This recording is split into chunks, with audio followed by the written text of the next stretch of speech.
আসসালামু আলাইকুম বন্ধুরা, এবি কিচেনে সকলকে সাদর আমন্ত্রণ। আবারও একটি রেসিপি নিয়ে হাজির হলাম। চলুন তাহলে আজকে রেসিপিটা শুরু করা যাক। এটা আমি চিংড়ি মাছের ঝাল করব। চিংড়ি মাছটা অনেক দিন আগেই বেছে পরিষ্কার করে ফ্রিজে রাখা ছিল। ঠান্ডা পানি দিয়ে ভিজিয়ে দিয়েছিলাম, বরফটা কেটে গেছে। এবারে পরিষ্কার করে পানি দিয়ে 2-3 বার ধুয়ে নিচ্ছি। ধোয়া হয়ে গেছে। এবারে মশলা মাখিয়ে রেখে দিচ্ছি। লবণ, হলুদ, লঙ্কা সব ভালো করে মাখিয়ে 10 মিনিট রেখে দেবো। এদিকে মশলাটা আমি রেডি করে নিচ্ছি। লঙ্কা, পেঁয়াজ আর টমেটো একবারে বেটে নিচ্ছি। মশলা বাটা হয়ে গেছে, কড়াইটা চাপিয়ে দিয়েছি, গরম হয়ে গেছে। একটু সরষের তেল দিয়েছি, চারিদিকে নাড়িয়ে ঝাঁকিয়ে নিলাম। এবারে চিংড়ি মাছগুলো ভেজে দিচ্ছি।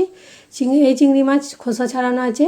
হাই ফ্লেমে 30 সেকেন্ড ভাজবো, বেশি ভাজা যাবে না, ভাজলে শক্ত হয়ে যাবে। ভাজা হয়ে গেছে আমার, চিংড়ি মাছটা তুলে নিচ্ছি। ওই কড়াইয়ে আবার একটু সরষের তেল দিয়ে দিচ্ছি। এবারে এখানে গোটা জিরে, তেজপাতা, একটা এলাচ, একটা দারচিনি অল্প দিলাম। এগুলোকে ভেজে নিলাম 10 সেকেন্ডের মতো। ফ্লেভারটা ভালো বার হয়েছে। এবারে বেটে রাখা মশলাটা দিলাম। এটাকেও মিক্সির বাটিটা ধুয়ে দিলাম। আর 1 চামচ আদা রসুন বাটা দিয়েছি। ওগুলোকে খানিকক্ষণ কষিয়ে নিলাম। পানিটা শুকিয়ে গেছে, পেঁয়াজ আদা রসুনের গন্ধটা চলে গেছে। এবার একে একে মশলা দিলাম। লঙ্কা গুঁড়ো, হলুদ গুঁড়ো আর জিরে গুঁড়ো, আর দিলাম লবণ। অল্প একটু পানি দিয়ে মশলাটা ঢাকা দিয়ে কষতে দিলাম। মশলা কষানো হয়ে গেছে। এদিকে আমি পটলও পুড়াচ্ছি ভর্তা করবো বলে।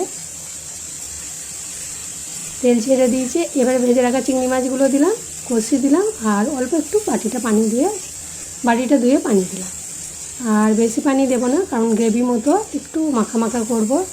লবণটা চেক করে নিলাম, ফুটে গেছে, হয়ে গেছে। এবারে ভাজা মশলা একটু ধনেপাতা ছড়িয়ে নামিয়ে নিলাম। হয়ে গেল, 10 মিনিট রেস্টে রাখলাম। এবারে গরম গরম চিংড়ি মাছের ঝাল আর তার সঙ্গে ভাত, খেতে কিন্তু দারুণ টেস্ট ছিল। এর সঙ্গে আরও তরকারি ছিল। তাহলে ঝটপট এরকম বানিয়ে নিন। চটজলদি যদি চিংড়ি মাছের ঝাল করেন, এরকম বানিয়ে নিন, দেখুন এতটাই খেতে টেস্ট হবে আর খুবই তাড়াতাড়ি রান্না হয়ে যাবে। তাহলে আমার ভিডিওটা ভালো লাগলে অবশ্যই লাইক, কমেন্ট, শেয়ার করবেন। আজকে এই পর্যন্তই। আবার অন্য রেসিপি নিয়ে হাজির হব। ভালো থাকবেন, সুস্থ থাকবেন। খোদা হাফেজ।